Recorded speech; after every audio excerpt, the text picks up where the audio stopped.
Hi అండి, నేను మీ Shilpa Vinay. Welcome to Vinsy kitchen. ఈరోజైతే మనం బాదుషాలని నూనెలో డీప్ ఫ్రై చేయకుండా ఈ విధంగా పొంగనాల ప్యాన్లో చాలా ఈజీగా ఎలా తయారు చేసుకోవాలో చూద్దాము. ఇలా చేసినా కానీ బాదుషాలు జ్యూసీగా చాలా అంటే చాలా రుచిగా ఉంటాయి. నిజంగా అండి, మీరు ఒక్కసారి ఇలా ప్యాన్ ఫ్రై చేసి బాదుషాలు చేసి చూడండి, ఇంకెప్పుడు మీరు డీప్ ఫ్రై చేయరు నూనెలో. అంత బాగుంటాయి టేస్ట్ అయితే. లోపల వరకు జ్యూస్ వెళ్ళి జ్యూసీగా చూస్తున్నారు కదా ఎంత జ్యూసీగా ఉన్నాయో. మరి ఇంకెందుకు ఆలస్యం, ఈ టేస్టీ ఇంకా జ్యూసీ బాదుషాలని పొంగనాల ప్యాన్లో ఎలా తయారు చేసుకోవాలో చూసేద్దాం రండి. ముందుగా ఒక గిన్నెలోకి పావు కప్పు నెయ్యి వేసుకోవాలి. వెయిట్లో వచ్చేసి ఇది 50 గ్రాములు, 50 గ్రామ్స్ నెయ్యి వేసుకోవాలి. మీరు నెయ్యికి బదులుగా వెన్న అయినా వేసుకోవచ్చు. వెన్న అయితే అన్సాల్టెడ్ బటర్ వేసుకోవాలి. ఇప్పుడు ఇందులో 1 టీ స్పూన్ పంచదార, పావు టీ స్పూన్ వంట సోడా, బేకింగ్ సోడా ఉంటుంది కదా, పావు టీ స్పూన్ వేసుకుని బాగా బీట్ చేసుకోవాలి. ఒక 5 నిమిషాల పాటు ఇది బాగా నురగలుగా వచ్చేంత వరకు బాగా బీట్ చేసుకోవాలి. మీ దగ్గర ఈ విధంగా బీటర్ లేదనుకోండి, అడుగున ఫ్లాట్గా ఉన్న గ్లాస్ ఒకటి తీసుకొని, చిన్న గ్లాస్ తీసుకొని కూడా ఈ విధంగా బీట్ చేసుకోవచ్చు. కొంచెం సేపటికి చూడండి, ఈ విధంగా బాగా నురగలుగా అవుతుంది. ఈ విధంగా బీట్ చేసుకోవాలి. ఇలా వచ్చేంత వరకు బీట్ చేసుకోవాలి. ఇప్పుడు ఇందులో ఇంకొక పావు కప్పు మైదా వేసుకోవాలి. వెయిట్లో వచ్చేసి 150 గ్రామ్స్, 150 గ్రాముల మైదా వేసుకోవాలి.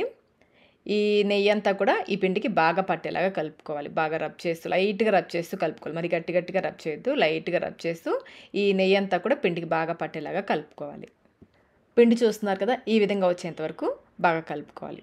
ఇప్పుడు ఇందులో కొంచెం నీళ్ళు పోసుకుంటూ పిండిని కొంచెం సాఫ్ట్గా కలుపుకోవాలి. మరి గట్టిగా కలిపేయద్దు, కొంచెం సాఫ్ట్గా ఉండేలాగా కలుపుకోవాలి.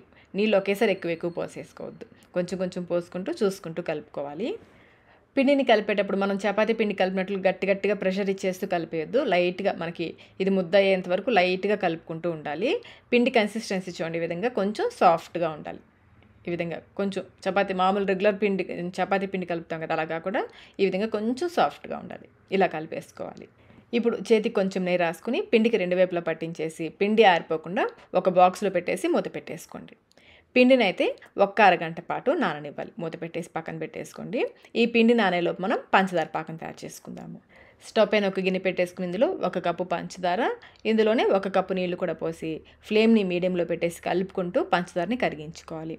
పంచదార వెయిట్లో వచ్చేసి 200 గ్రాములు, 200 గ్రామ్స్ పంచదార తీసుకోవాలి. పంచదార చూడండి పూర్తిగా కరిగిపోయింది కదా. ఇప్పుడు ఫ్లేమ్ని మీడియంలోనే ఉంచి ఇది కొంచెం జిగురుగా అయ్యేంతవరకు ఉడికించుకోవాలి. ఎటువంటి పాకం అవసరం లేదు, స్టిక్కీగా అయ్యేంతవరకు ఉడికించుకోవాలి. మనం గులాబ్ జామున్కి పాకం చేసుకుంటాం కదా, దానికంటే కూడా కొంచెం ఎక్కువ పాకం తీసుకోవాలి. చేత్తో తాకి చూస్తే పాకం బాగా జిగురుగా ఉండాలి. తీగ పాకం లాగా రాకూడదు, కానీ జిగురుగా ఉండాలి. చూడండి, మనం చేత్తో తాకితే బాగా జిగురుగా అనిపించాలి, కానీ ఇలా తీసి చూస్తే తీగ రాకూడదు. ఆ విధంగా వచ్చేంత వరకు ఉడికించుకోవాలి. ఒక 2-3 సార్లు మధ్యలో చెక్ చేసుకోండి. తీగ పాకం రాకూడదు, బాగా జిగురుగా ఉండాలి. గులాబ్ జామున్ పాకం కంటే కూడా కొంచెం ఎక్కువ పాకం తీసుకోవాలి. ఇలా చేసేసుకొని స్టవ్ ఆఫ్ చేసేసుకోండి. మంచి ఫ్లేవర్ కోసం కొంచెం యాలకుల పొడి, అలాగే 1/2 టీ స్పూన్ నిమ్మరసం వేసేసుకొని ఒకసారి కలిపేసుకోండి. నిమ్మరసం వేయడం వల్ల మనం బాదుషాలు పాకంలో వేసిన తర్వాత బాదుషాల పైన పంచదార ఒక లేయర్లా కట్టకుండా ఉంటుంది. బాగా కలిపేసుకుని మూత పెట్టేసి పక్కన పెట్టేసుకోండి. ఈలోపు పిండి కూడా చక్కగా నానుంటుంది. పిండిని బాక్స్లోంచి బయటకు పెట్టేసుకుని ఇంకేమీ కలపొద్దు. ఇలాగే కొంచెం పిండిని తీసుకుని చిన్న బాల్స్ లాగా చేసుకోవాలి. పిండి చూస్తున్నారు కదా, కన్సిస్టెన్సీ ఈ విధంగా సాఫ్ట్గా ఉండాలి, గట్టిగా కలిపేసుకోవద్దు. బాగా రోల్ చేసేసి మధ్యలో హోల్ చేసేసుకోండి. హోల్ పెట్టేసుకోండి, 2 వైపులా కూడా హోల్ పెట్టేసుకోండి. చిన్నవి చేసుకోండి. మనం పొంగనాల ప్యాన్లో చేస్తున్నాం కదా, పెద్దవి కాకుండా చిన్నవి చేసుకోవాలి. మీరు వాడే పొంగనాల ప్యాన్ ఉంటుంది కదా, ఆ ప్యాన్ గుంటలకి సరిపడా ఆ సైజులో బాదుషాలు చేసుకోవాలి. నాకైతే మొత్తం 14 బాదుషాలు వచ్చాయి. ఇవి ఆరిపోకుండా ఒక క్లాత్తో కవర్ చేసేసుకోండి. ఇప్పుడు స్టవ్ పైన పొంగనాల ప్యాన్ పెట్టేసుకుని ఒక్కొక్క గుంటలో ఒక్కొక్క టీ స్పూన్ నెయ్యి వేసేసుకొని ఈ గుంటకంతా కూడా ఈ నెయ్యిని స్ప్రెడ్ చేసుకోవాలి. ప్యాన్ వేడెక్కిన తర్వాత ఫ్లేమ్ని కంప్లీట్గా లోలో పెట్టేసుకోండి. వీలైనంత లో ఫ్లేమ్లో పెట్టేసుకుని ఈ గుంటలో ఒక్కొక్క బాదుషా చూస్తున్నారు కదా, ఆ గుంటకి సరిపడా బాదుషానే చేశాను నేను. అన్నీ పెట్టేసి మూత కూడా పెట్టేసుకుని బాగా లో ఫ్లేమ్లో అన్నిటికంటే చిన్న బర్నర్ మీద పెట్టేసుకోండి. బాగా లో ఫ్లేమ్లో అంచులు బాగా ఎర్రగా అయ్యేంత వరకు కాలనివ్వాలి. ఫ్లేమ్ అయితే ఖచ్చితంగా లోలోనే ఉండాలి. మీడియంలో కానీ హైలో కానీ అస్సలు పెట్టద్దు. ఎంత నిదానంగా కాలితే ఇవి లోపల వరకు కూడా అంత చక్కగా ఉడుకుతాయి. నాకైతే 15 మినిట్స్ టైం పట్టింది. నిదానంగా అన్ని రెండో వైపుకి తిప్పేసుకోవాలి. మీరు కావాలంటే ఇటువైపు రెండో వైపు తిప్పిన తర్వాత కూడా మరి కొంచెం నెయ్యి వేసుకోవచ్చు. మళ్ళీ మూత పెట్టేసి 2 వైపులా కూడా బాగా ఎర్రగా కాలనివ్వాలి. చూడండి, ఈ విధంగా 2 వైపులా కూడా బాగా ఎర్రగా కాలనిచ్చేసి తీసేసుకోవాలి. చూడండి ఎంత బాగా వచ్చాయి కదా. వీటిని తీసేసిన తర్వాత మళ్ళీ నెయ్యి వేసేసుకుని సెకండ్ బ్యాచ్ ఉంది కదా, అవి కూడా వేసేసి సేమ్ ఇలాగే బాగా లో ఫ్లేమ్లో కాలనివ్వాలి. ఇప్పుడు వీటిని తీసిన వెంటనే పాకంలో వేసేసుకోవాలి. పాకం అయితే ఖచ్చితంగా వేడిగా ఉండాలి. అందుకని నేను కొంచెం వేడి చేశాను. చాలాసేపు అయింది కదా పాకం పట్టి, కొంచెం వేడి చేశాను.